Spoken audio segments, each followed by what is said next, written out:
परिणाम मैं यदुवंशी 10% आरएसएस 65% पिछड़ों का अधिकार छीनती भाजपा मत चूको सुल्तान। भारतीय संविधान के शिल्पकार, समानता और न्याय के महान प्रवर्तक डॉक्टर भीमराव अंबेडकर जी कहते थे कि शिक्षित बनो, संगठित रहो, संघर्ष करो। आज 65% पिछड़े देश भर में शिक्षा ग्रहण कर रहे हैं, संगठित हो रहे हैं और अपने हक के लिए सरकार से संघर्ष कर रहे हैं। आज उसी का परिणाम है कि आज जो भाजपा सरकार ने 2026 की जातीय गणना न कराकर 2011 की जनगणना के आधार पर महिलाओं को 33% आरक्षण देने की कोशिश कर रही थी कि अगर 2026 और 27 की जातीय गणना हो गई तो पिछड़े वर्ग की महिला वर्ग हो या पुरुष वर्ग अपने अधिकार मांगेंगे तो अधिकार देना पड़ेगा।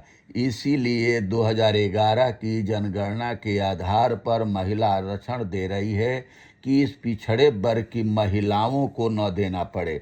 1947 में देश आज़ाद हुआ तो इन्हीं 10% लोगों के पास जमीन, जायदाद, शिक्षा सब थी।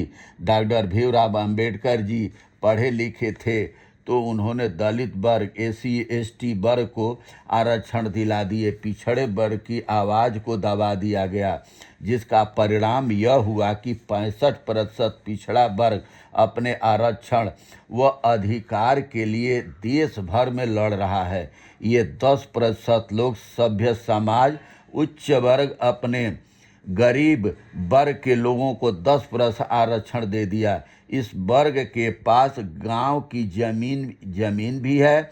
ग्रामीण भारत में शीर्ष 5% परिवार 32% जमीन के मालिक हैं, जबकि शीर्ष 1% परिवारों के पास 18% कृषि भूमि है। रिपोर्ट के मुताबिक ग्रामीण स्तर पर भूमि असमानता का औसत गिनी सूचकांक 0 से 100 के पैमाने पर भूमिहीन परिवारों को शामिल करने पर 71 तक पहुंच जाता है, जब 46% ग्रामीण परिवार पूरी तरह भूमिहीन है।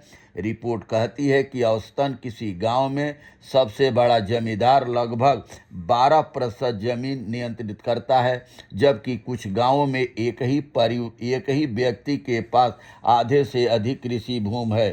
सिर्फ 3 उच्च वर्ग की जातियां संगठित होकर जमीन, मंदिर, व्यापार, इन तीनों के द्वारा 65% पिछड़ों का सदियों से शोषण कर रहे हैं।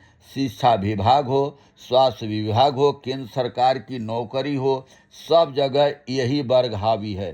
3 क्लास 4 क्लास की जो नौकरियां नेहरू जी के दौर में से लेकर राजीव गांधी जी तक थी, वो अब अधिकारियों के बच्चे कंपनी बनाकर कुछ उद्योगपतियों को ठेके पर देकर या संविदा पर रखकर 65% पिछड़ों का शोषण कर रही है। इन वर्गों के पिछड़े वर्ग के नेता जो सरकार में आए, इसी वर्ग को नौकरी दी तो उनको झूठे केसों में फंसाकर जेल भेज दिया गया, साजिश के तहत, जैसे लालू जी और चौटाला जी हरियाणा के। अब वही नौकरी संविदा पर रख कर 15,000 18,000 रख कर 65% पिछड़ों का शोषण हो रहा है। ये कहाँ का न्याय है? अमीर और गरीब के बीच की चौड़ी होती खाई को 65% पिछड़े कब तक सहन करेंगे? धन्यवाद।